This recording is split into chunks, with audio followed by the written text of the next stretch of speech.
tanda cinta Allah kepada hamba adalah husnul tadbir lahu, akan diberikan penjagaan, perlindungan yang baik, pemeliharaan yang baik kepada dia.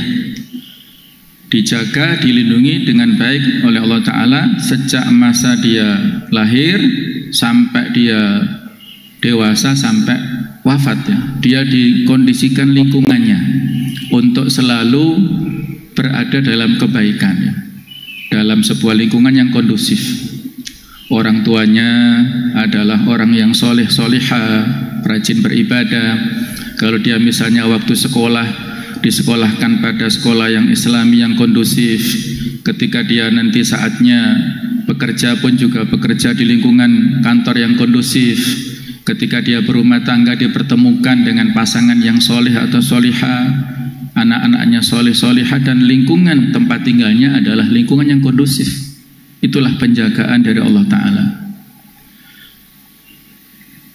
Nah jamaah sekalian, kalau misalnya ya kita dalam kehidupan ini ya ada sebuah hadis yang memberikan peringatan kepada kita semuanya, bahwasanya suatu saat Rasulullah SAW bersama para sahabat berada di makam Baqi Al-Gharqad. Itu adalah makam di Madinah di sebelah timur Masjid Nabawi.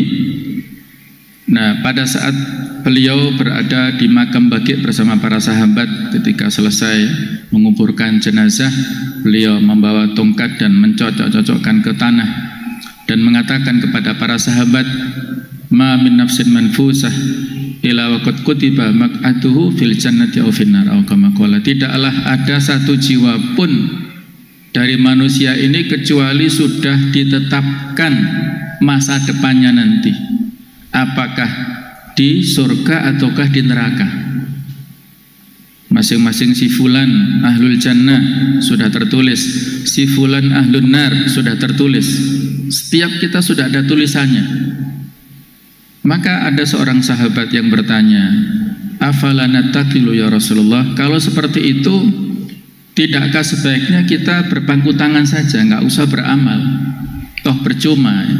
Kalau misalnya kita semangat ibadah, nah, ternyata tertulis untuk kita masuk neraka, akhirnya syirik misalnya, naudzubillah, berbuat maksiat, ternyata pada akhir hayatnya su'ul khotimah, masuk neraka, naudzubillah. Ataukah kebalikannya, ada orang yang banyak maksiatnya, banyak melakukan kemungkaran, dia mendapatkan hidayah, akhirnya hijrah, dan dia rajin beribadah, dan pada akhirnya dia meninggal dalam keadaan yang husnul khotimah. Buat apa kita berusaha? Nah, barangkali ini mewakili ya pertanyaan dari kita. Buat apa usaha? Maka kata beliau, la i'malu, jangan begitu, bekerjalah kalian. Kullun muyassarun lima khuliqalahu. Setiap orang itu dimudahkan untuk menempuh penciptaannya, menempuh takdirnya. Amma ahlus sa'adah fayassaruna li sa'adah, orang-orang yang nantinya mendapatkan kebahagiaan, maka dia dimudahkan untuk menempuh jalan kepada kebahagiaan. Wa amma ahlus syaqawah fayassaruna li syaqawah, orang-orang yang nantinya mendapatkan kemelaratan, mendapatkan kesengsaraan, dia dimudahkan untuk menempuh kesengsaraan tadi. Maka beliau membacakan potongan surat Al-Lail, fa amma man a'ta wattaqa wa saddaqa bil husna fasanuyassiruhu lil yusra. Maka adapun siapa yang a'ta, suka memberi, suka berinfak, wattaqa, dan dia bertakwa, wa saddaqa bil husna, dan dia iman kepada surga, iman kepada kehidupan akhirat, fasanuyassiruhu lil yusra, maka kami mudahkan dia untuk menempuh kemudahan, dimudahkan untuk menempuh ke surga tadi.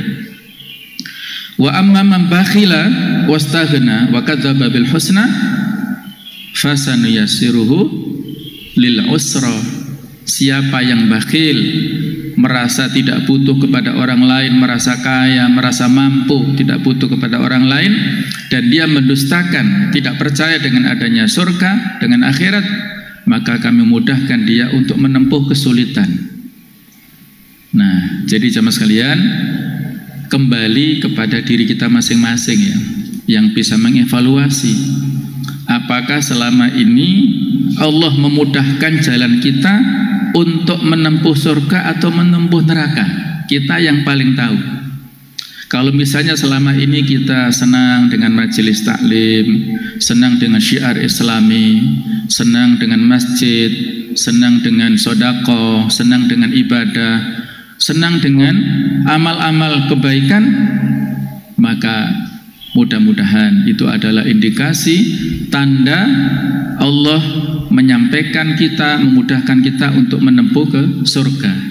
Man salaka tariqan yaltamisu fihi ilman sahalallahu bi tariqan ilal jannah. Barang siapa yang menempuh jalan untuk mencari ilmu, maka Allah memudahkan jalannya ke surga.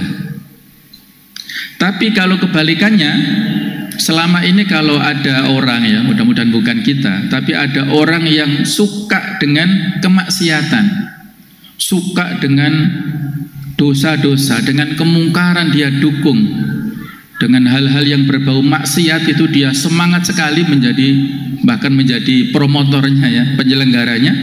Naudzubillah, bisa jadi itu adalah tanda-tanda orang ini akan dimasukkan ke neraka. Sehingga dalam hal ini kita selalu berhusnudzon tadi, ya, berprasangka baik pada Allah Ta'ala. Wala tamutunna illa wa antum muslimun. Janganlah kalian meninggal kecuali dalam keadaan muslim. Masalahnya wafat kita kan tidak ada perencanaan, ya. Kapan waktunya dan juga di mana kita nggak tahu masing-masing. Maka tidak ada pilihan kecuali Islamiyatul Haya, mengislamkan kehidupan kita. Islam bukan hanya kita bawa di majelis ilmu seperti ini, di masjid seperti ini. Masjid ini kondusif. Ketika kita ketika iman kita tinggi, ibadah kita meningkat di masjid ini, itu bukan hal yang aneh. Tapi kalau kita masih bertahan dengan keimanannya, bertahan dalam ketakwaan di suasana yang banyak kemaksiatan, nah itu baru luar biasa, ya. Tantangannya baru luar biasa seperti itu. Nah, jadi kita yang paling tahu, ya. Yamutu rajulu ala ma asya'alaihi. Seseorang itu diwafatkan sesuai dengan kebiasaan hidupnya. Wa yuhsyaru annasu ala ma mata fihi. Dan orang itu nanti dibangkitkan sesuai dengan gaya matinya seperti apa. Maka kalau kita membiasakan diri dengan hal yang baik-baik, insya Allah kematian kita tidak jauh-jauh dari kebiasaan kita. Dia biasa ke masjid, biasa sholat jamaah, mudah-mudahan meninggalnya itu tidak jauh dari kebiasaan sholat jamaahnya. Dia biasa baca Quran, biasa melakukan amal-amal kebaikan, maka mudah-mudahan wafatnya itu juga tidak jauh dari itu. Jadi inilah dia dikondisikan baik, ya, mulai dari masa kecil sampai dia meninggal.